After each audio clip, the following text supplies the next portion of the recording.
Assalamualaikum warahmatullahi wabarakatuh. Perkenalkan, nama saya Nur Hikmah Balahanti. Di sini saya akan membahas materi yang dari PPT yang telah saya buat.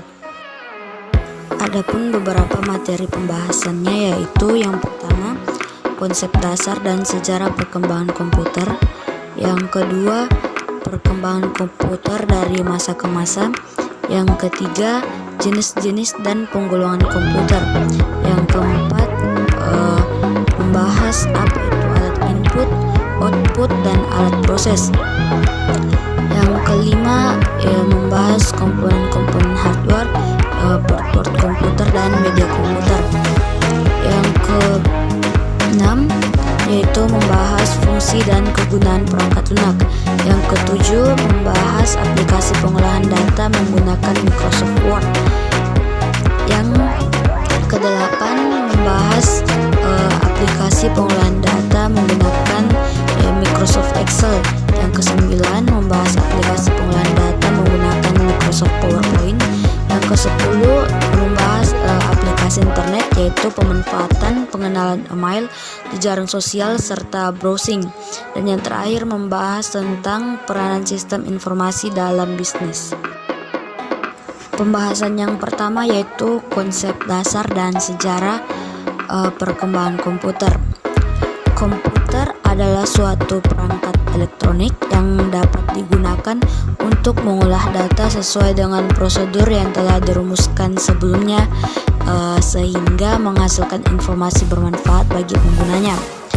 Kata lain dari komputer berasal dari bahasa Latin yaitu computare, yang artinya menghitung. Sehingga secara sederhana, pengertian komputer ini adalah alat untuk menghitung aritmatika. Definisi komputer adalah alat elektronik yang terdiri dari rangkaian berbagai komponen yang saling terhubung sehingga membentuk suatu sistem kerja. Sistem di dalam komputer tersebut dapat melakukan pekerjaan secara otomatis berdasarkan program yang telah diperintahkan kepadanya, sehingga mampu menghasilkan informasi berdasarkan data dan program yang ada. Pembahasan yang kedua yaitu sejarah perkembangan komputer dari masa ke masa. Pada generasi pertama, komputer dikembangkan menggunakan tabung vakum untuk sirkuit dan drum magnetik untuk penyimpanan memorinya. Tabung vakum ini digunakan untuk memperkuat sinyal dengan mengendalikan gerakan elektron di ruang evakuasi. Komputer generasi pertama ini sangatlah sulit untuk dioperasikan dan biayanya yang terbilang cukup mahal. Lanjut, pada generasi kedua, teknologi tabung vakum mulai tergantikan dengan transistor. Penggunaan transistor pada komputer mulai digunakan pada akhir 1950-an. Adapun keunggulan dari transistor ini adalah bentuknya yang lebih kecil sehingga komputer menjadi hemat energi. Generasi ketiga, pengembangan sirkuit terpadu adalah ciri khas dari generasi ketiga komputer. Bentuk transistor semakin diperkecil dan ditempatkan di chip silikon yang dinamakan semikonduktor. Teknologi ini semakin mempercepat kinerja komputer, dan juga selama periode ini mouse dan keyboard mulai diperkenalkan. Generasi keempat, pada periode ini prosesor mikro mulai diperkenalkan saat ribuan sirkuit terpadu dimasukkan ke dalam sebuah silikon chip yang kecil. Prosesor pertama yaitu Intel 404 chip juga mulai menjadi otak utama dari sebuah komputer, dan pada generasi inilah istilah personal komputer atau PC mulai digunakan. Yang terakhir yaitu generasi kelima. Komputer generasi kelima ini dibangun berdasarkan teknologi kecerdasan manusia dan masih dalam tahap pengembangan. Contoh teknologi yang sudah sering digunakan adalah teknologi pengenal suara, di mana penggunaan prosesannya dan superkonduktor menjadi dasar dari kecerdasan buatan tersebut. Adapun tujuan dari komputasi generasi terbaru ini adalah untuk mengembangkan perangkat yang dapat merespon bahasa manusia. Pembahasan yang ketiga yaitu apa itu alat input, output, dan alat proses. Yang pertama yaitu alat input. Alat input adalah alat-alat yang berfungsi untuk memasukkan data atau perintah ke dalam komputer. Contohnya yaitu seperti mouse, keyboard, scanner, dan touchpad. Yang kedua yaitu alat output. Alat output adalah alat-alat yang berfungsi untuk mengeluarkan data-data yang berbentuk informasi. Contohnya yaitu proyeksi yang berfungsi untuk menampilkan sebuah bayangan gambar. Yang ada monitor yang berfungsi untuk menampilkan teks atau gambar. Yang ketiga ada printer yang berfungsi untuk mencetak teks atau gambar ke media kertas.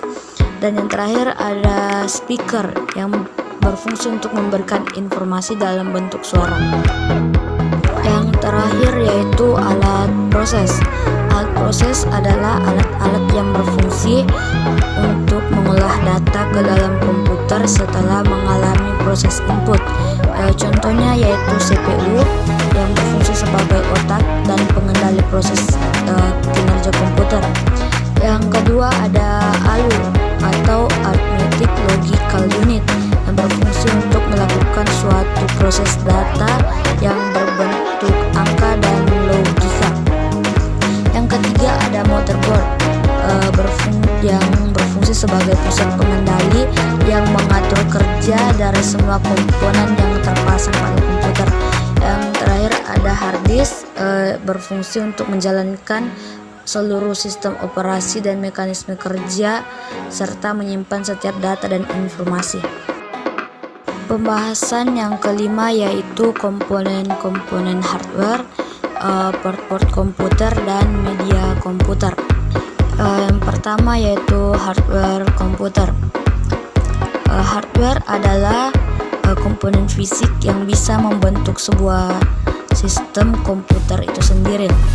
Contohnya yaitu motherboard atau papan induk.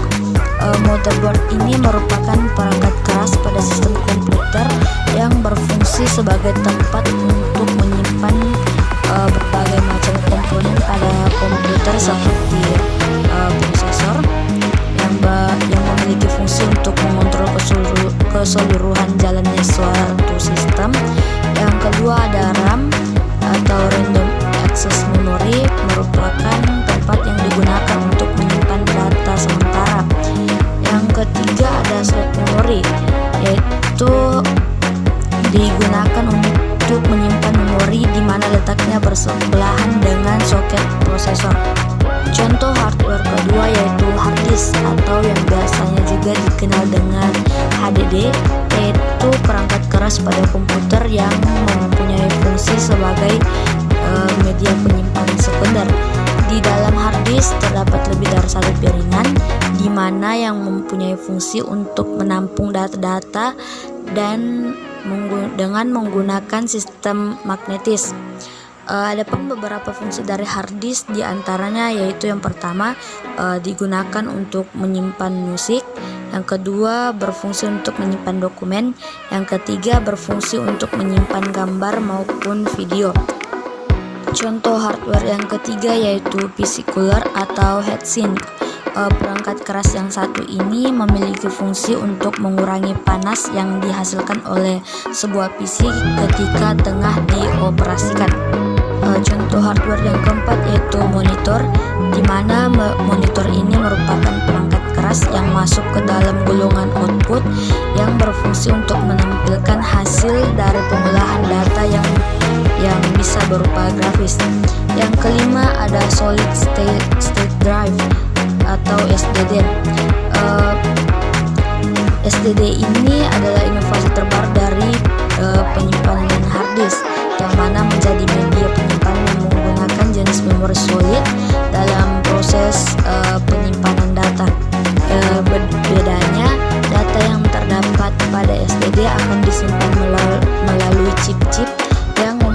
kecepatan dan reliabilitas yang tinggi dibandingkan dengan USB. Yang kedua yaitu jenis-jenis port dan kegunaannya. Yang pertama yaitu port serial. Port ini merupakan jenis port yang dulu umum digunakan untuk keyboard, mouse, dan juga PLC. Akan tetapi pada saat ini port serial ini sudah jarang digunakan, mengingat banyak koneksi komputer yang bisa dilakukan dengan menggunakan port USB standar. Yang kedua ada port paralel. Port ini merupakan jenis port yang digunakan untuk konektivitas yang membutuhkan kecepatan. Biasanya penggunaan port paralel ini bekerja dengan 8 bit per waktunya, sehingga cocok untuk transmisi data jarak dekat dan cepat. Contoh port yang ketiga yaitu port USB. Port ini memiliki banyak fungsi seperti fungsi untuk storage device, mouse, keyboard, transfer data antar device, dan charging gadget.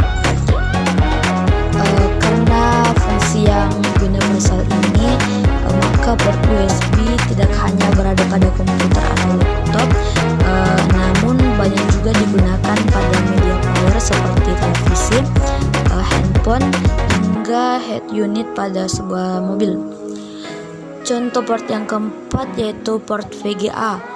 Port ini masih banyak digunakan bahkan hingga saat ini.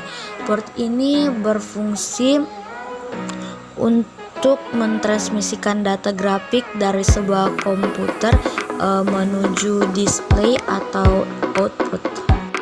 Contoh port yang kelima yaitu port infrared. Port ini berfungsi untuk mengkoneksikan perangkat wireless dengan komputer. Yang keenam ada port PS2. Merupakan salah satu jenis port klasik yang sering digunakan pada komputer jenis PC untuk menghubungkan keyboard dan juga mouse. Yang berikutnya ada port audio. Fungsi dari port ini yaitu untuk mentransmisikan suara yang dihasilkan dari komputer menuju output audio eksternal seperti speaker dan juga headphone. Yang kedelapan ada port LAN. Merupakan port yang dimiliki oleh salah satu perangkat jaringan keras komputer yaitu Ethernet atau LAN card. Port ini berfungsi sebagai penghubung komputer dengan jaringan. Yang kesembilan yaitu port HDMI. Fungsinya sama seperti port VGA, hanya saja HDMI ini mampu mentransmisikan media dengan kualitas HD dan dapat mentransmisikan sinyal suara. Yang ke-10 ada port power source. Tanpa adanya port power ini, maka komputer secanggih apapun tidak akan bisa berfungsi, karena port power source ini bertugas untuk memberikan asupan listrik bagi komputer agar bisa menyala. Yang ketiga yaitu media penyimpanan komputer. Ada beberapa di antara media penyimpanan komputer, di antaranya yaitu ada punch card. Punch card ini memiliki 90 kolom dan jumlah data yang bisa disimpan atau kapasitasnya ini sangat kecil. Selain itu, fungsi utamanya bukan untuk menyimpan informasi atau data, melainkan untuk menyimpan peraturan untuk mesin yang berbeda. Yang kedua ada paper tape, di mana setiap baris tape yang menampilkan suatu karakter, tetapi karena kita bisa melipatnya dengan mudah, maka media ini dapat menyimpan data lebih banyak daripada punch card. Yang ketiga ada Selectron tube. Perangkat ini berukuran 10 inci dan dapat menyimpan data sebanyak 4096 bits. Yang keempat ada magnetic type. digunakan pertama kali oleh IBM untuk menyimpan data pada tahun 1950-an. Yang kelima ada compact cassette, merupakan salah satu bagian dari magnetic tape. Media penyimpan ini dikenalkan pada tahun 1963, namun tidak sampai pada tahun 1970 menjadi populer. Yang keenam ada magnetic drum, memiliki panjang 16 inci yang bekerja 12.500 putaran per menit. Media penyimpanan jenis ini digunakan sekitar tahun 1950-an sampai 1960-an. Yang ketujuh ada disket, di mana ukuran media ini hanya sekitar 8 inch dan hanya dapat menyimpan data sekitar 80 KB. Kemudian yang ke-8 ada zip disk. Zip disk ini adalah contoh alternatif penyimpan disket yang berkapasitas lebih besar, yaitu sekitar 100, 250, bahkan 750 MB. Yang ke-9 ada hard drive. Ini merupakan hard disk drive pertama kali yang diproduksi oleh perusahaan IBM pada tahun 1956. Yang ke-10 ada memory card. Memory card ini mengalami evolusi yang cukup besar dari segi ukuran maupun besar data penyimpanan. Media ini biasanya dipakai pada device atau alat elektronik yang bersifat praktis atau portable. Yang ke-11 ada USB flash drive, dan yang ke-12 ada external hard disk. Berikutnya materi pembahasan yang ke-6, yaitu fungsi dan kegunaan perangkat lunak. Perangkat lunak atau software adalah sekumpulan data elektronik yang tersimpan dan dikendalikan oleh perangkat komputer. Adapun beberapa fungsi dari perangkat lunak yaitu yang pertama memproses data, perintah atau instruksi khusus agar pengguna dapat mengoperasikan komputernya sesuai dengan hasil informasi yang diinginkan. Yang kedua, sebagai sarana interaksi yang menghubungkan pengguna dengan perangkat kerasnya. Yang ketiga, mengidentifikasi suatu program yang ada di sebuah komputer. Yang keempat, menyediakan fungsi dasar dari sebuah perangkat keras agar dapat dioperasikan. Yang kelima, sebagai penerjemah suatu perintah software lainnya ke dalam bahasa mesin agar dapat dimengerti oleh komputer. Adapun beberapa contoh software, yang pertama yaitu word processor, yaitu merupakan program aplikasi di mana dalam pengoperasiannya menggunakan teks. Yang kedua ada program database, yaitu program aplikasi yang berfungsi untuk merancang atau membuat serta mengolah database. Yang ketiga ada program spreadsheet, merupakan program aplikasi yang berfungsi untuk bidang keuangan, pembukuan, atau untuk melakukan perhitungan secara otomatis. Yang keempat ada program computer aided design, merupakan salah satu program aplikasi yang berfungsi untuk media lukis. Dan terakhir ada program layout artikel, yaitu aplikasi yang berfungsi khusus untuk mengatur tata letak objek yang digunakan pada cover suatu media cetak atau elektronik. Materi pembahasan yang ketujuh yaitu aplikasi pengolahan data menggunakan Microsoft Word. Microsoft Word merupakan aplikasi pengolah kata yang dapat membantu pengguna untuk menyelesaikan berbagai pekerjaan yang berhubungan dengan dokumen, teks, atau tulisan.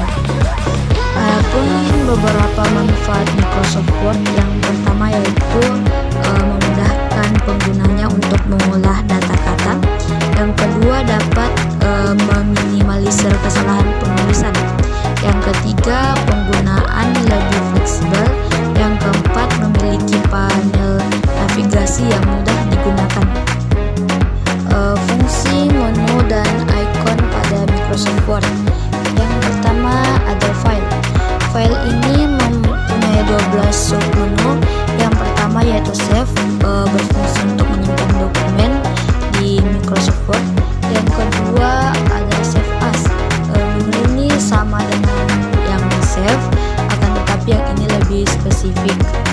Yang ketiga yaitu open, berfungsi untuk membuka file di perangkat baru. Yang keempat ada close, berfungsi untuk menutup dokumen. Yang kelima ada info, berisi informasi dari dokumen yang tengah dikerjakan.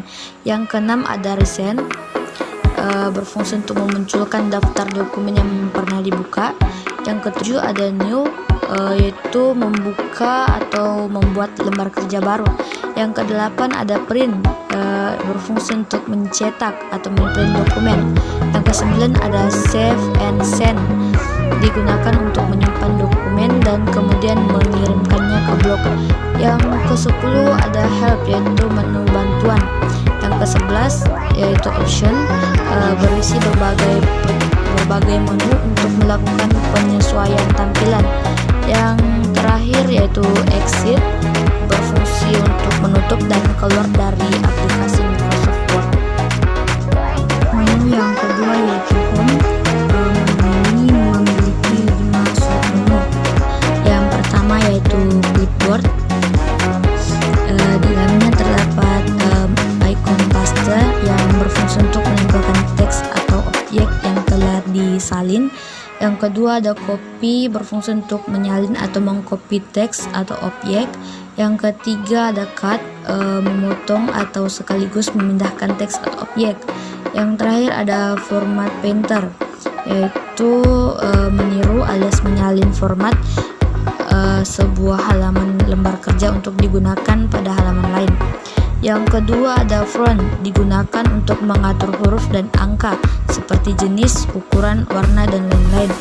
Yang ketiga ada paragraf, berisi kumpulan ikon yang berfungsi untuk mengatur dan menyesuaikan paragraf pada dokumen. Yang keempat ada style, merupakan ribbon group yang berfungsi sebagai text formatting yang sudah diatur.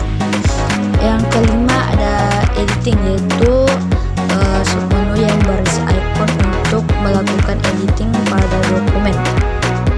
Menu yang ketiga yaitu insert. Di insert ini terdapat 7 ribbon group. Yang pertama yaitu text, berfungsi untuk mengatur dan menyesuaikan pada lembar kerja. Yang kedua ada table, berfungsi untuk menyisipkan table pada lembar kerja. Yang ketiga ada illustration, berfungsi untuk memasukkan gambar, card, flip card atau tabel dan lain-lain. Yang keempat ada links, berfungsi untuk menghubungkan tautan atau dokumen hingga objek lainnya. Yang kelima ada header dan footer, digunakan untuk mengatur bagian header dan footer sebuah dokumen seperti menambahkan penomoran. Yang keenam ada teks, berfungsi untuk membuat teks dengan berbagai efek dan bentuk. Dan yang ketujuh yaitu simbol, berfungsi untuk menyisipkan berbagai simbol umum.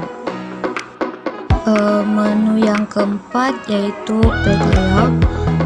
Menu ini di menu ini terdapat berbagai icon yang mempunyai fungsi untuk mengatur dan menyesuaikan segala hal yang berhubungan dengan lembar kerja pada Microsoft Word.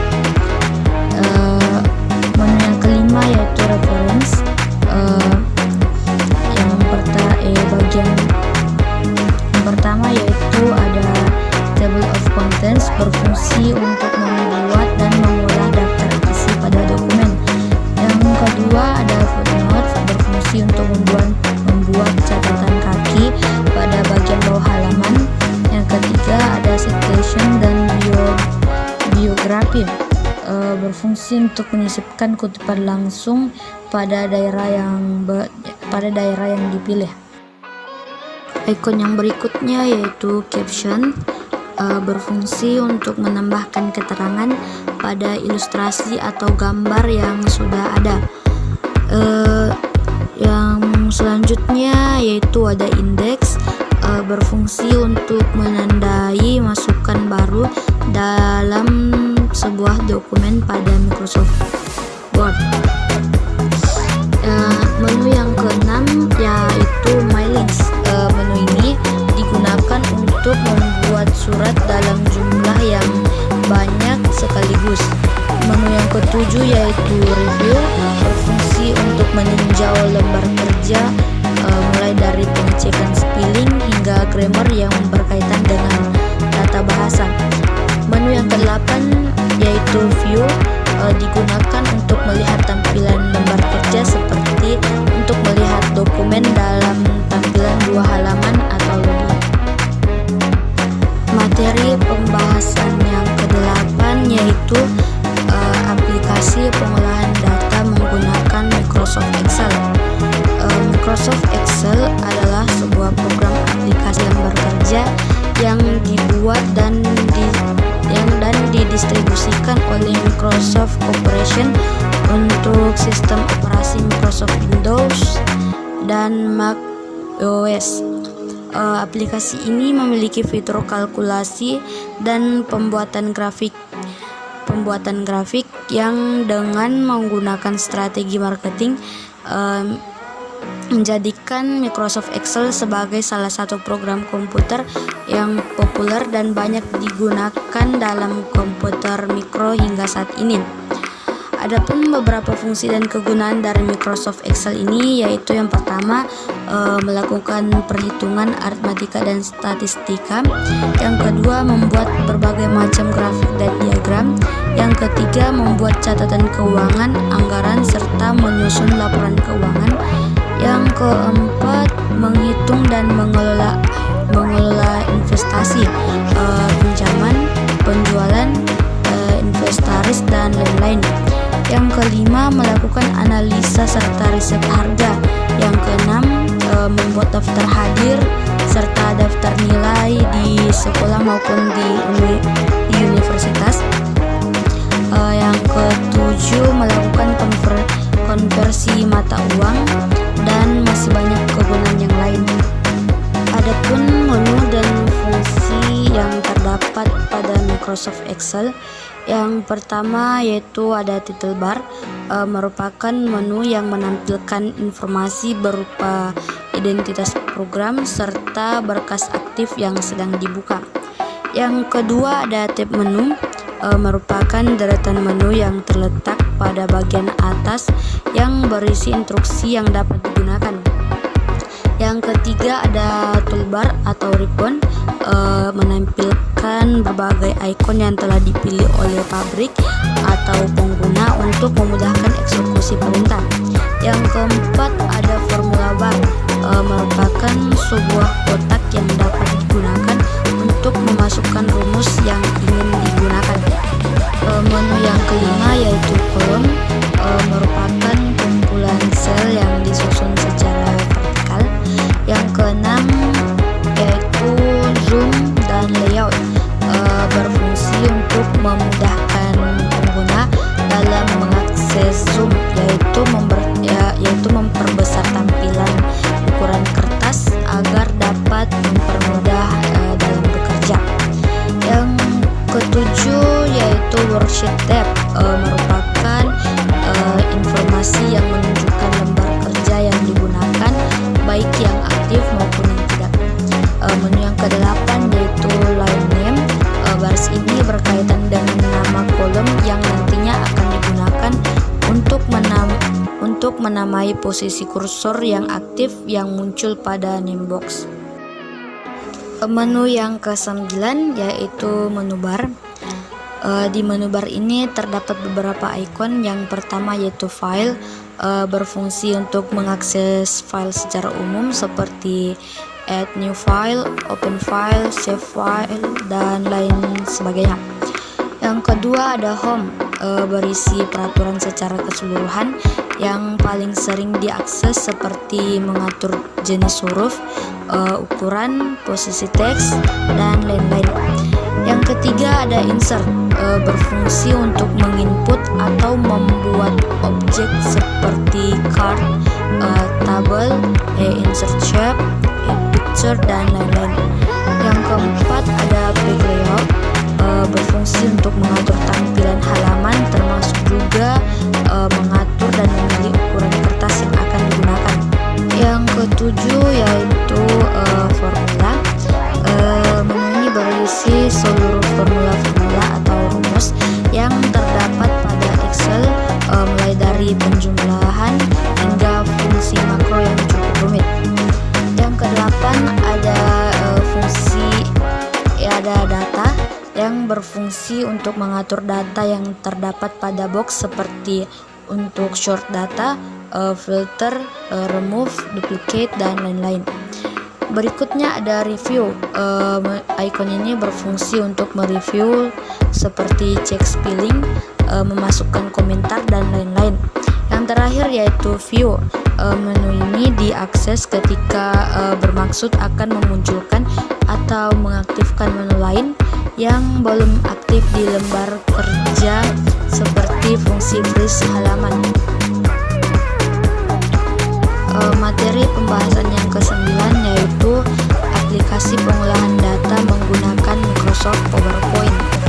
Microsoft PowerPoint adalah software yang dipakai untuk merancang bahan presentasi dalam bentuk slide. PowerPoint ini merupakan program aplikasi presentasi dalam komputer.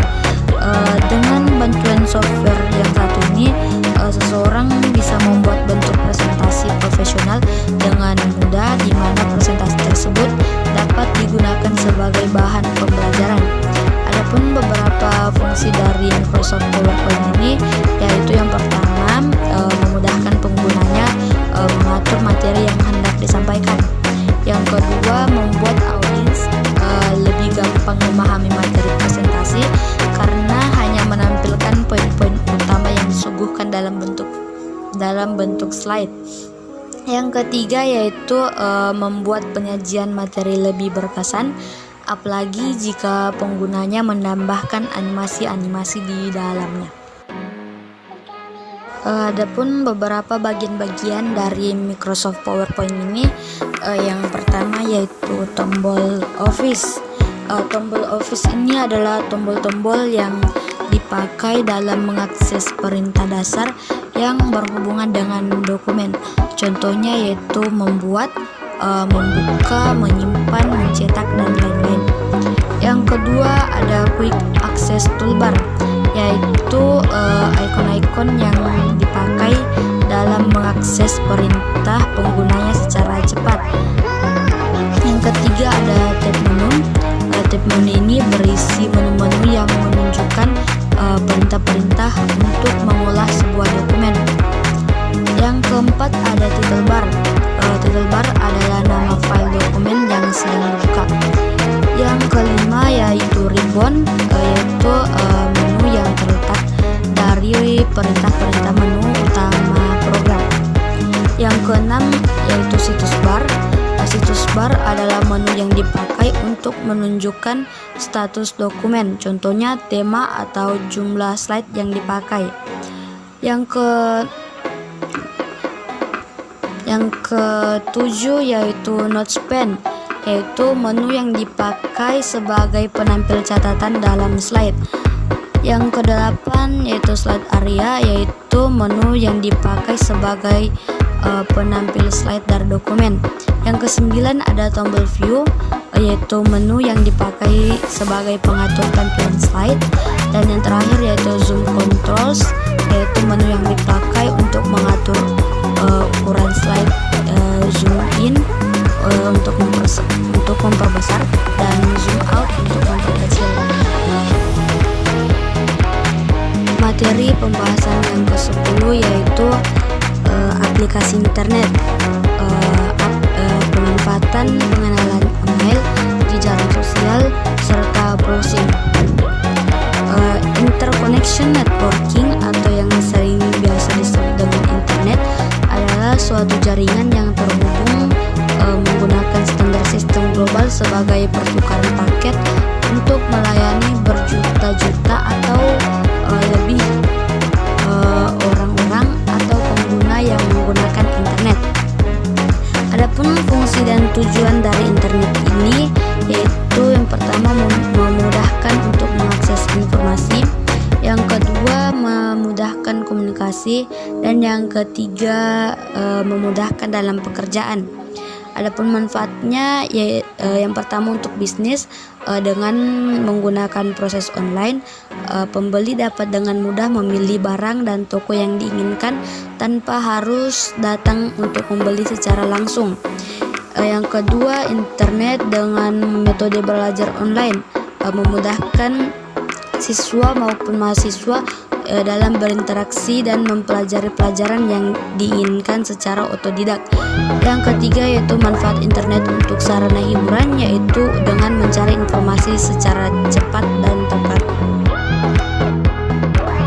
Contoh aplikasi internet yang pertama ada World Wide Web atau yang dikenal dengan WWW, yaitu suatu web yang digunakan untuk membuka apa yang akan dicari oleh si pengguna internet itu sendiri.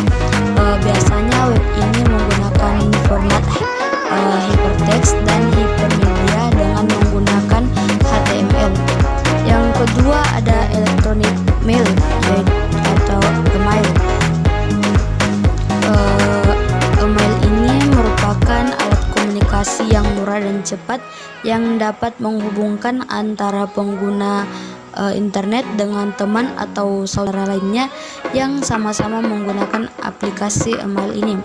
Yang ketiga ada mailing list, merupakan aplikasi yang ada pada internet yang digunakan oleh pengguna untuk suatu sarana berdiskusi atau bertukar informasi dalam satu kelompok melalui email. Yang keempat ada internet relay chat, merupakan suatu aplikasi internet yang kegunaannya untuk bercakap-cakap di internet yang sering disebut dengan istilah chatting. Kita bahas apa itu email. Email adalah suatu sarana untuk mengirim dan menerima surat atau pesan dengan format digital melalui jaringan komputer dan internet, di mana pesan digital atau surat elektronik ini dibuat dan dikirimkan ke alamat email lainnya yang menggunakan komputer atau laptop atau gadget lainnya.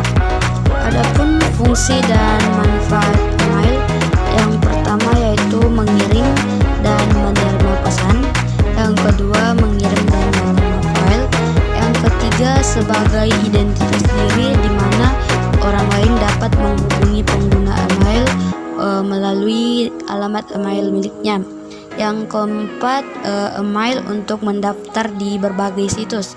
Yang kelima, email untuk media pemasaran. Ada beberapa jenis email.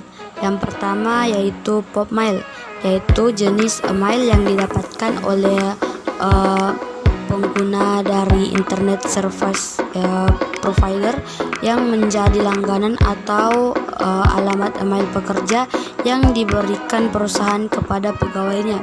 Yang kedua ya ada webmail. Webmail adalah email yang berbasis website. Dengan kata lain, pengguna email hanya bisa membuka email miliknya, maka ia harus membuka halaman situs penyedia layanan email tersebut.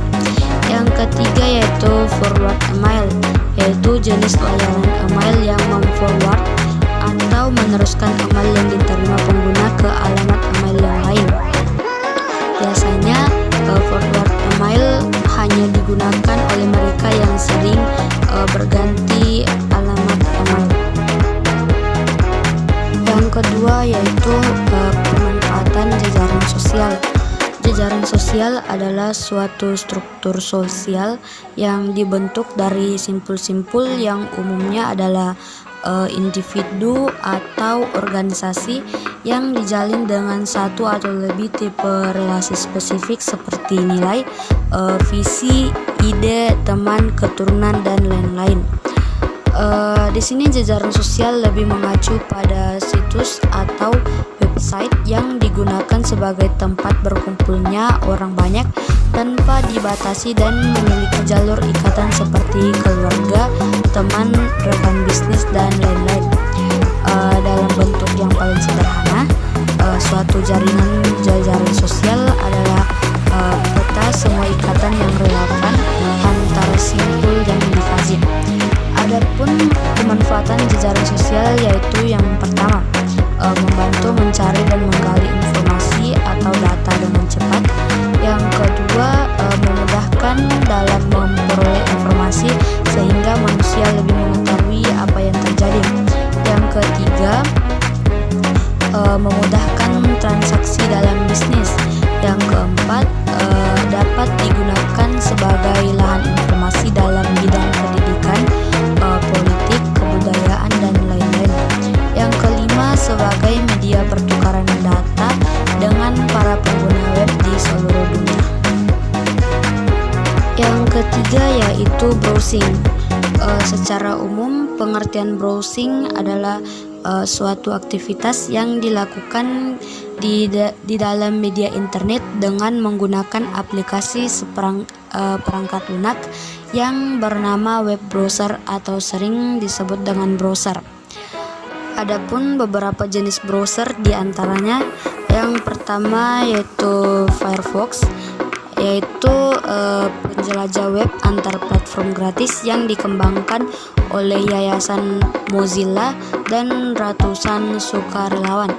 Yang kedua ada Google Chrome, yaitu sebuah penjelajah web sumber terbuka yang dikembangkan oleh Google dengan menggunakan mesin rendering WebKit. Yang ketiga ada Internet Explorer, adalah sebuah browser web proprietor yang gratis dari Microsoft. Yang keempat ada Opera, yaitu web dengan paket perangkat lunak antar platform. Yang kelima ada Safari, yaitu sebuah penjelajah web buatan Apple Inc. Yang keenam ada Maxstone, yaitu browser yang menggunakan engine milik EA, Trident, dan 100% kompatibel dengan IE ditambah dengan berbagai fitur yang tidak dimiliki oleh IE. Yang ketujuh ada Vlog, yaitu sebuah penjelajah web yang berspesialisasi pada penyediaan fitur jaringan sosial. Yang kedelapan ada Avant Browser, yaitu browser yang cepat, stabil, user friendly, dan merupakan multi-window browser. Penjelasan materi yang ke-11 yaitu peranan sistem informasi dalam bisnis. Sistem informasi adalah suatu sistem di dalam suatu organisasi yang mempertemukan kebutuhan pengolahan transaksi harian, mendukung operasi bersifat manajerial dan kegiatan strategi dari suatu organisasi yang menyediakan pihak luar tertentu dengan laporan-laporan yang diperlukan. Definisi informasi dalam bisnis adalah data kenyataan yang menggambarkan suatu kejadian-kejadian dan kesatuan yang nyata, kemudian diolah menjadi bentuk yang lebih berguna dan lebih berarti bagi yang menerimanya. Data dapat juga merupakan representasi dunia nyata yang mewakili suatu objek seperti manusia, hewan, peristiwa, konsep, keadaan yang direkam dalam bentuk angka, huruf, simbol, teks, gambar, atau yang lainnya. Jenis-jenis sistem informasi. Yang pertama ada Transaction Processing System yang disingkat dengan TPS, yaitu sistem informasi yang terkomputerisasi yang dikembangkan untuk memproses data dalam jumlah besar untuk transaksi bisnis rutin seperti daftar gaji dan inventarisasi. Yang kedua ada Office Automation System dan Knowledge Work System. Keduanya ini mendukung pekerja data yang biasanya tidak menciptakan pengetahuan baru, melainkan hanya menganalisis informasi sedemikian rupa untuk mentransformasikan data atau memanipulasikannya dengan cara-cara tertentu sebelum menyebarkannya secara keseluruhan dengan organisasi dan kadang-kadang di luar organisasi. Yang ketiga ada sistem informasi manajemen. Sistem ini tidak menggantikan TPS, tetapi mendukung spektrum tugas-tugas organisasional yang lebih luas dari TPS, termasuk analisis keputusan dan pembuatan keputusan. Yang keempat ada Decision Support System. Ini sama dengan SIM, Sistem Informasi Manajemen, karena menggunakan basis data sebagai sumber data. Jenis yang kelima yaitu sistem ahli dan kecerdasan buatan. Sistem ahli ini menggunakan pendekatan pemikiran untuk menyelesaikan masalah serta memberikannya lewat pengguna bisnis. Sistem ahli secara efektif menangkap dan menggunakan pengetahuan seorang ahli untuk menyelesaikan masalah yang dialami dalam suatu organisasi. Yang keenam yaitu Group Decision Support System dan Computer Support Collaborative Work System. Ini dimaksudkan untuk membawa kelompok bersama-sama menyelesaikan masalah dengan memberi bantuan dalam bentuk pendapat, kuesioner, konsultasi, dan skenario. Yang ketujuh ada Executive Support System. Ini tergantung pada informasi yang dihasilkan oleh TPS dan SIM serta ESS, yaitu membantu eksekutif mengatur interaksinya dengan lingkungan eksternal serta menyediakan grafik-grafik dan pendukung komunikasi di tempat-tempat yang bisa diakses seperti kantor. Beberapa contoh sistem informasi dalam bisnis. Yang pertama yaitu sistem reservasi penerbangan yang digunakan dalam biro perjalanan untuk melayani pemesanan atau pembelian tiket. Yang kedua yaitu sistem POS, yaitu point of sale, yang diterapkan di pasar swalayan dengan dukungan barcode reader untuk mempercepat pemasukan data. Yang ketiga yaitu sistem layanan akademis yang memungkinkan mahasiswa memperoleh data akademis dan mendaftar mata kuliah yang diambil pada tiap semester. Yang keempat yaitu sistem penjualan serta kredit agar dapat memantau hutang pelanggan yang jatuh tempo. Yang kelima sistem smart card yang dapat digunakan tenaga medis untuk mengetahui riwayat penyakit pasien. Manfaat sistem informasi dalam dunia bisnis yang pertama yaitu meningkatkan akurasi data. Data yang akurat tentunya sangat dibutuhkan dalam sebuah bisnis karena akan berhubungan dengan keputusan strategis. Sistem informasi manajemen adalah alat yang akan memberikan data akurat yang dibutuhkan oleh perusahaan. Melalui sistem, data yang masuk akan diolah secara otomatis sehingga membantu tugas manajemen agar lebih efektif dan efisien. Yang kedua yaitu mempermudah koordinasi. Sistem ini juga menyediakan layanan informasi yang dapat digunakan sebagai dasar perencanaan, pengawasan, dan pengarahan pihak manajemen. Yang ketiga yaitu meningkatkan kualitas SDM. Ketika data informasi telah tersedia secara akurat dan tepat, tentu hal ini berpengaruh pada kinerja sumber daya manusia di perusahaan. Mau tidak mau, sumber daya manusia yang menggunakan sistem ini harus menyesuaikan sistem kerjanya mengikuti perkembangan teknologi.